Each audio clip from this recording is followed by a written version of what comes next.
Pace bene, masih terkait soal Olimpiade kemarin ya, yang membuat banyak orang kesal soal pembukaannya itu.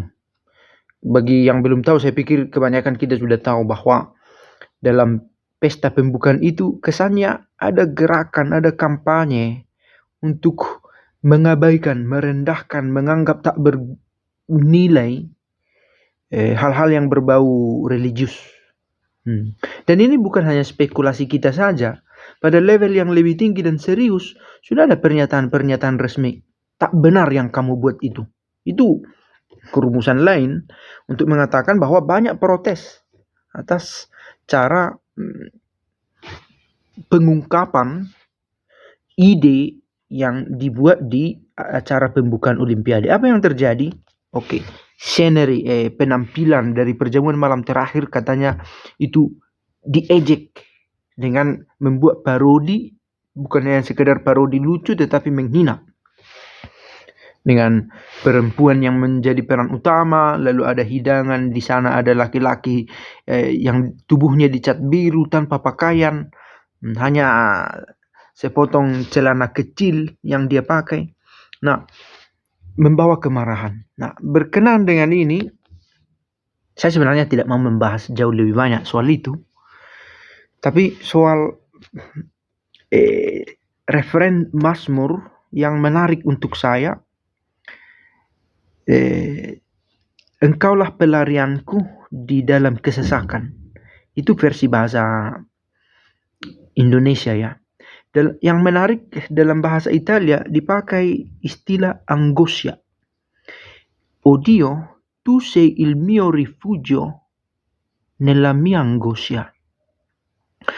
Tuhan, engkau adalah pelarianku, refuge bahasa Inggris itu ya, refugee. Engkaulah pelarianku dalam angoscia. Nah, di bahasa Indonesia dipakai istilah kesesakan.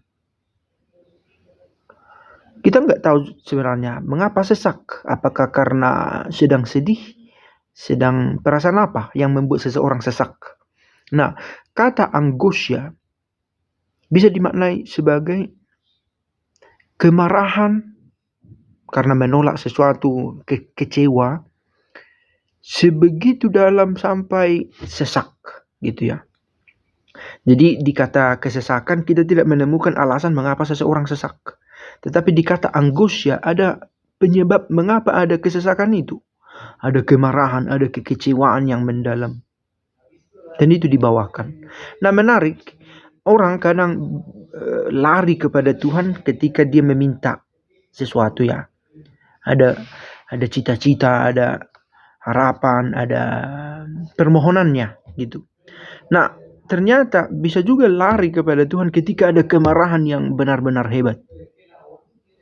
Nah, yang membuat sesak. Kekecewaan yang mendalam. Bukan hanya soal ada permintaan ini dan itu. Oke, memang dalam permintaan kita juga mengalami kesesakan. Tetapi kesesakan yang dikatakan di sini adalah soal kekecewaan yang menggunung dan kemarahan yang bertubi-tubi, yang mampet. Tak tahu bagaimana tersalur, menyalurkan perasaan ini. Nah, sekali lagi saya tidak memfokuskan pembicaraan kita ini soal Olimpiade itu hanya salah satu dari banyak hal dalam hidup yang membuat kita mengalami kesesakan. Mengapa sesak? Karena kecewa, karena marah. Kepada siapa kita pergi? Kadang kita mengadu ke orang lain, malah membawa masalah lain. Gitu ya. Ada pelarian-pelarian yang merugikan kita. Kecanduan atau tindakan-tindakan yang membuat kita menyesal seumur hidup. Macam-macam. Bisa diambil sendiri contoh-contohnya. Nah, tanggapan Mazmur itu saya pikir memberikan kita opsi yang paling diharapkan. Tu sei il mio rifugio, engkaulah pelarianku, anche nella mia angoscia, dan bahkan dalam kesesakanku, kemarahanku yang luar biasa, kesedihanku, kekecewaanku yang memuncak. Ciao.